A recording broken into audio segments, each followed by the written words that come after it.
Assalamualaikum dan salam petang. Hari Jumaat. Maknanya kita hari Jumaat macam biasa di bazar Kok Lanah. Akak paling lembut, paling sedap.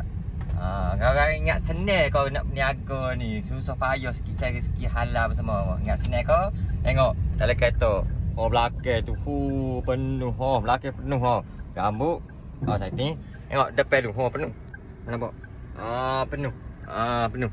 Ingat senang kau? Tapi kita kena ada usaha lah. Gampang-gampang kita kena ada usaha. Yakin, tawakal. InsyaAllah kita akan bolehi rezeki yang lebih. Kalau kita usaha lebih, rezeki lebih. So kita kena rajin. Tak kira kita jual ke apa. Macam jual minyak wangi, kuih, perfume body, perfume kereta, pelbagai kita buat. Yang paling penting, Audi Perfume sentiasa mewangi di hati anda. Ya, jangan lupa follow, share.